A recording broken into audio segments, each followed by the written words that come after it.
Welcome to the NC Spin After Spin. Additional comments from our panelists just available on our website. I want to ask each of you, what do you wish you had said on last week's show, but you didn't? Chris Fitzsimon, I'll start with you. Well, we talked a little bit about Governor Cooper's appearance before the NC Chamber and Banking Association, their forum that they had this past week. And Rufus mentioned the only time the crowd applauded when he talked about Medicaid expansion, people were quiet. He talked about investing in education. I was surprised that people were quiet. But he talked about repealing HB2 and everybody clapped. But he didn't just say repeal it. He said, I want to leave you with 3 words, let them vote. He thinks that, and I think he's right, if there was a vote on the House and Senate floor on a clean bill just to repeal HB2, especially now that the Charlotte ordinance is gone, then it would pass, I think, by significant numbers. But each Republican party doesn't want to let it to the floor because the majority of each Republican caucus doesn't support it. I actually think he's fairly effective in that message, and if HB2 still remains a problem, and I think it will, I think he's a pretty effective messenger going around the state and pointing that out. And at some point, the business community and the governor are going to make the legislature repeal that law. We might see some signs about this. Let them vote. All right, Rufus, what do you wish you'd have said on last week's show? I wish I'd said that probably the most important appointment that Governor Cooper can make is whoever goes over to Health and Human Services. We are in a mess about the healthcare system.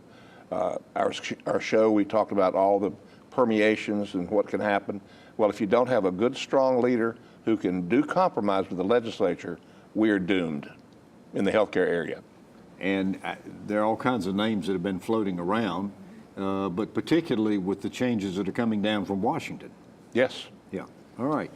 Leo, what do you wish you'd have said on last week's show? Well, thinking about Governor Cooper and what he's facing, I think he needs to have wise counsel because he has got to make inroads in the General Assembly.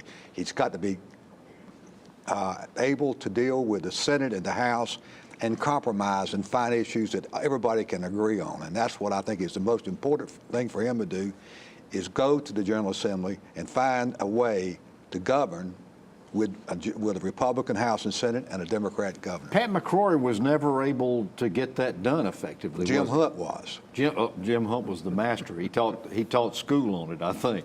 John Hood, what do you wish you'd have said on last week's show? Tom, I made a rather cryptic reference at the end about elections board and control of elections in the past. I just wanted to explain that a little bit more.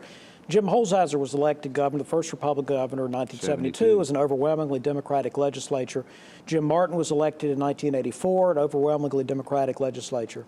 What they did was not insist that the governors not control the elections boards themselves. They didn't act. They considered in both cases stripping the governor of that, but decided not to. They figured out it didn't need to. They just kept their own people running the elections system, Alex Brock in particular. I believe in the Martin years, they simply extended his term indefinitely so he would never be replaced by the Republican Elections Board.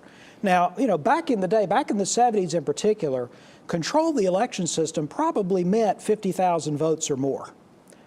I mean, that was back when fraud really was an issue. Yeah. And so that was something the Republicans fumed and fumed and fumed about for years.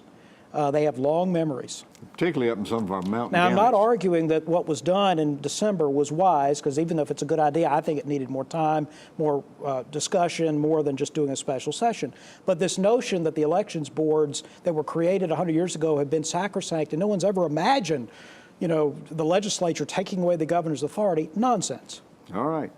Well, thanks for watching the After Spin. We'll have more video all during the week on ncspin.com.